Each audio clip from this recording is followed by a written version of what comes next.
Tetapi aku belum menemukan apapun tentang mereka. Petunjuk yang terkait, semuanya rusak dan hilang. Apakah penyidik dan informan tidak cukup sabar untuk mencari petunjuk? Juna buru-buru bertanya. Romeo Hadid, tak berdaya, menyeringai dan berkata, ngomong-ngomong, saat mencari petunjuk, mereka telah menemukan 7 atau 8 mata-mata asing. Pencarian ini telah mencapai tingkat kekuatan yang tak tertandingi, tetapi belum ada temuan yang ditemukan. Ada banyak petunjuk berharga di sini. Juna Hadid menghela nafas dan berkata, mereka berdua mampu menghilang dari lokasi kecelakaan mobil sebesar itu di terowongan tanpa meninggalkan petunjuk yang berguna. Ini fantastis. Terima kasih banyak untuk itu. Kangya buru-buru berkata, luar biasa, ayah. Semakin jauh hal itu menunjukkan bahwa ada ruang untuk pembalikan dalam kasus ini, semakin baik. Jika tidak, belum lagi, dampak tabrakan mobil pada saat itu akan luar biasa jika bukan karena fakta bahwa Lina Hadid dan Ayu, serta yang lainnya, pasti sudah tewas. Juna Hadid berkata dengan anggukan, ini juga masuk akal, tapi kami belum bisa menemukan bukti yang relevan. Aku sangat khawatir. Menurut Romeo, aku sudah menyelesaikan situasinya dengan ayahmu. Besok siang, aku akan dapat mengakses superkomputer Academy of Sciences untuk sementara dan menggunakan teknologi pengenalan wajah untuk mencari semua video pengawasan dalam radius 300 km dari Jakarta. Bandingkan fitur wajah Lina Hadid dan Ayu Sucipto untuk melihat apakah kami dapat menemukan kesamaan. Ketika Juna Hadid mengetahui hal ini, dia menjadi marah dan berseru, mengapa kamu tidak menggunakannya lebih awal, bro? Ada cara yang begitu bagus? Aku akan bisa mengetahuinya sekarang karena pengenalan wajah sudah sangat maju. Selama Lina Hadid dan Ayu meninggalkan foto sebelum dipantau, kami akan bisa mengetahuinya. Ayah, superkomputer Akademi Ilmu Pengetahuan biasanya memiliki banyak pekerjaan, mulai dari analisis citra awan untuk perakiraan cuaca hingga kalkulasi orbit untuk eksplorasi Mars, kata Romeo Hadid tanpa daya. Hampir semua penggunaan melibatkan penggunaan superkomputer ini. Dalam beberapa bulan terakhir, salah satu superkomputer mereka telah bekerja dengan kapasitas maksimum. Terlepas dari kenyataan bahwa aku memiliki hak tertentu, aku tidak dapat menunda acara nasional yang besar. Juna Hadid tidak bisa membantu tetapi setuju ketika dia mendengar ini, urusan nasional itu penting, janganlah kita menggunakan kekuatan untuk keuntungan pribadi. Romeo buru-buru berkata, jangan khawatir, ayah, superkomputer mereka akan dapat memindahkan salah satunya pada siang hari besok. Akan ada jendela 6 jam, jadi aku mengatur dengan mereka dan menghabiskan 6 jam itu. Selama waktu jendela kosong, semua video pengawasan Jakarta akan dihitung. Namun, jumlah datanya sangat besar dan daya komputasi superkomputer juga sama mengesankannya. Aku bertanya kepada para ahli di sana, dan mereka memperkirakan akan memakan waktu sekitar 4 jam untuk menjalankan semua hasil. Pekerjaan tindak lanjut mereka tidak akan terhambat. Ini bagus, Juna Hadid menghela napas lega. Nak, setelah kejadian ini, kamu harus menyumbangkan sejumlah uang ke Akademi Ilmu Pengetahuan, yang dianggap sebagai pembayaran ke institut, katanya setelah menyelesaikan pidatonya kepada putra keduanya, Samuel, yang selama ini berbisnis. Samuel berkata dengan tegas, jangan khawatir, ayah, jika mereka dapat menemukan Lina dan Ayu Sucipto menggunakan perhitungan superkomputer, aku akan menyumbangkan $1 juta. Jika mereka tidak dapat menemukannya, aku akan mendonasikan $5 juta juga. Saat keluarga Hadid menggantungkan harapan mereka pada superkomputer, tragedi melanda. Mobil itu melaju melewati pinggiran Jakarta ketika berhenti di persimpangan yang jarang penduduknya di pinggiran kota. Nona Hadid, kamu harus menelepon kerabatmu, kata Devano setelah itu, menyerahkan ponsel kepada Lina. Dia menghitung dan mengangguk sebelum mengangkat telepon dan memutar nomor. Ini adalah ponsel Devano, kepala keluarga Hadid.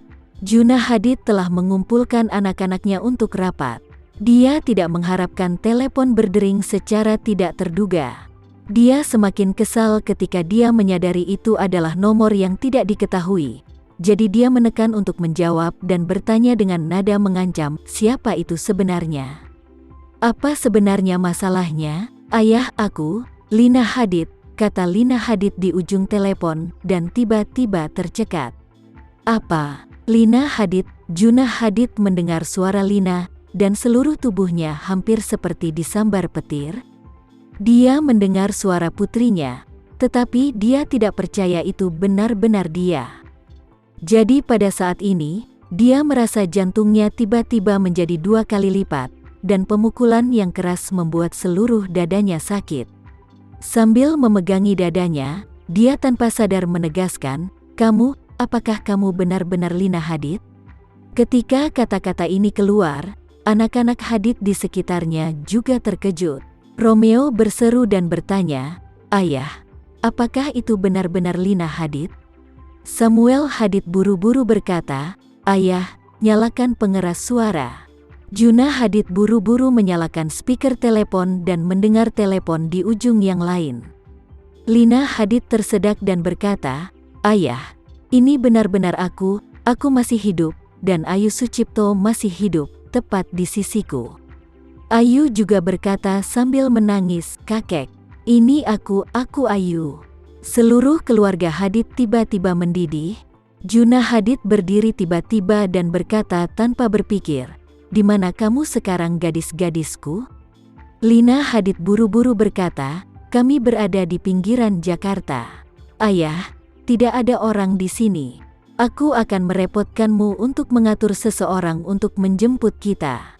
Juna Hadid berkata dengan bersemangat, "Cepat dan beritahu aku lokasi spesifikmu, dan aku akan datang ke sana dengan saudaramu."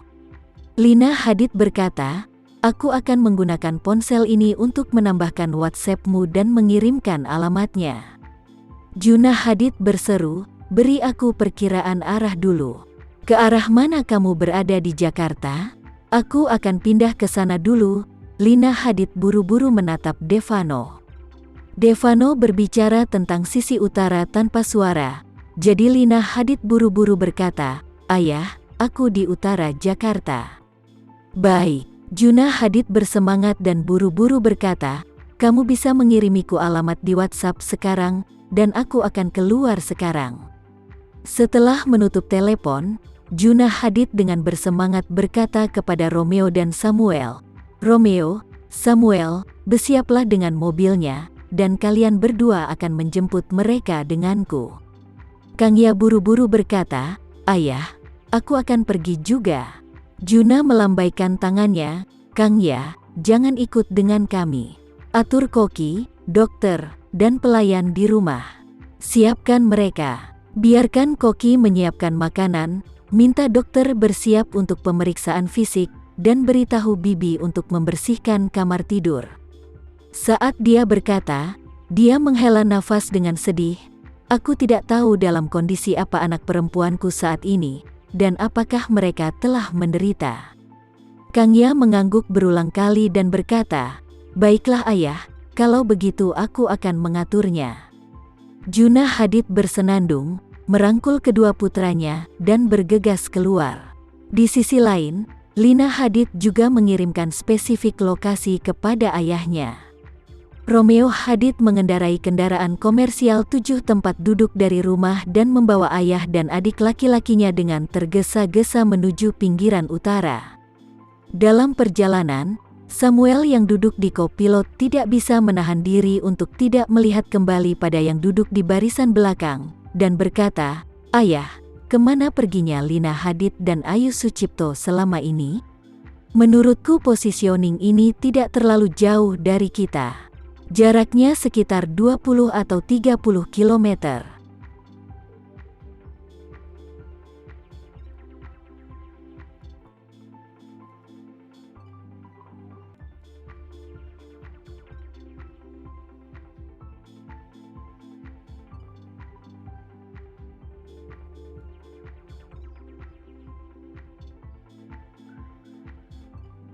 Sekian dulu ya video kali ini, kita lanjutkan lagi videonya di lain waktu. Oh iya, bagaimana menurut kalian? Semoga bisa sedikit menghibur kalian semua. Untuk teman-teman yang baru nonton, jangan lupa subscribe ya, hehehe. Dan kalau teman-teman ada yang ingin gabung langganan, bisa langsung gabung saja untuk dapat fitur yang menarik dan sedikit membantu Mimin. Terima kasih banyak sudah menonton, sampai jumpa lagi, bye.